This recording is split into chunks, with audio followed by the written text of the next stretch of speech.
নির্বাচনী প্রচারণা শুরু হয়েছে ইতিমধ্যে এবং আগামী 12 তারিখে বা 12 ফেব্রুয়ারি নির্বাচন অনুষ্ঠিত হবে। এই নির্বাচনে দুটি প্রধান পক্ষ প্রচারণা চালাচ্ছে, একটি বিএনপির পক্ষ আর একটি জামাতের পক্ষ। এই দুটি পক্ষই আওয়ামীদের হাতে নির্যাতিত।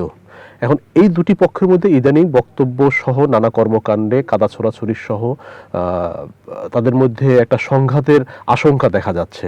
তো এইটা আসলে আপনি কিভাবে দেখবেন, বা এটা আগামীতে ফ্যাসিবাদ আবার নতুন করে আসার কোনো রাস্তা তৈরি করে দিতে পারে কিনা বলে আপনি মনে করছেন কিনা? এরকম যে বর্তমান সময়ে দুঃখজনকভাবে আমরা লক্ষ্য করছি নির্বাচনী প্রচারণার ক্ষেত্রে কথার যুদ্ধ এমন পর্যায়ে চলে গিয়েছে যেটা আসলে কোনো কোনো ক্ষেত্রে ভদ্রতা এবং সভ্যতার সীমানাও ছাড়িয়ে যাচ্ছে। যেমন আমি গত একদিন আগে লক্ষ্য করলাম, বাংলাদেশে এখন বড় দলের প্রধান ব্যক্তিত্ব বিদেশ থেকে এসে তিনি এমন কথাও বলছেন যেটা ধর্মীয় ফতোয়ার পর্যায়ে চলে যায়। তিনি বলছেন যে কিছুদিন আগে ঢাকা এবং নরসিংদীতে যে ভূমিকম্প হলো এটা জামায়াতে ইসলামী শিরিকের কারণে হলো। এই কথাটা তো ধর্মের দিক থেকে এবং বিজ্ঞানের দিক থেকে উভয় দিক থেকে চরম আপত্তিকর একটা কথা। একটা দলের তৃণমূলের কোনো নেতা সে হয়তো এটা বলতে পারে, কিন্তু একটা জাতীয় নেতা যার দিকে পুরো দেশ না পুরো বিশ্ব তাকিয়ে আছে, তার মুখ থেকে এমন কথা তো অবশ্যই আপত্তিজনক। এবং তিনি বিভিন্ন জায়গায় প্রচারণা চালাতে বারবার ধর্মটাকে কেমন যেন ব্যবহার করছেন। অমুক দল তারা জান্নাতের টিকিট বিক্রি করছে, এটা কেমন কথা?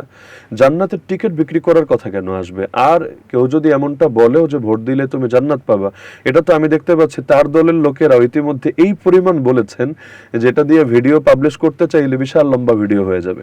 তো যেটা নিজের দলের ভেতরে আছে এটা অন্যের ভেতর কেন বলবে? আর ভুল তো ভুলই, এটার দায় দলের উপর কেন?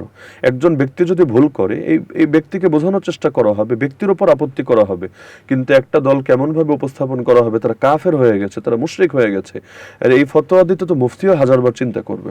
তা আমি মনে করি এই যে বাকযুদ্ধ হচ্ছে এর মূল ফায়দাটাই নেবে আধিপত্যবাদী হিন্দুত্ববাদী শক্তি এবং তাদের লেসপেন্সার যারা দেশে ছিল তারা। কেন? কারণ এদের ভেতর যদি ফাটল হয়, আমি তো মনে করি দরকার ছিল আগামীতে ক্ষমতায় যারাই যাক না কেন তারা অন্যদেরকেও এমনভাবে পাশে নিয়ে দেশ পরিচালনা করবে যাতে করে একটা জাতীয় ঐক্যের পরিবেশ থাকে। কখনো ফ্যাসিস্টরা মাথাচাড়া দিলে যাতে সকলে মিলে মোকাবেলা করে তাদেরকে রুখে দিতে পারে। কারণ তাদের প্রধান কিছু নেতা দেশ ছেড়ে পালিয়েছে, কর্মীরা কিন্তু পালায়নি। এখনো কোটি কোটি লোক দেশের ভেতরে আছে, যে কোনো সময় তারা যাতে সুযোগের অপেক্ষায়, সুযোগ পেলে আগ্নেয়গিরির তপ্ত লাভার মতো বিস্ফোরিত হবে।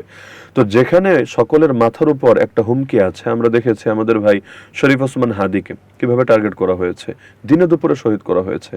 আগামী দিনেও টার্গেট করা হবে না, এমনকি ক্ষমতায় যাওয়ার পরেও টার্গেট করা হবে না, এর কি গ্যারান্টি আছে?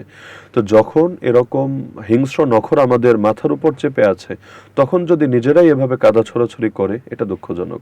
আমি মনে করি তৃণমূলের কেউ করলে করতে পারে, কিন্তু জাতীয় নেতা যারা তারা যদি একটু কথাবার্তায় সংযম অবলম্বন করেন এবং ভদ্রতা সভ্যতা রক্ষা করে অন্যকে সম্মান দিয়ে তিনি যদি কাজ করেন, আপনি আরেকজনকে সম্মান দিলে আপনি নিজেও পাবেন। এতে আগামী দিনে জাতীয় ঐক্যের পরিবেশ সুন্দর থাকবে এবং সর্বোপরি বাংলাদেশ নিরাপদ থাকবে।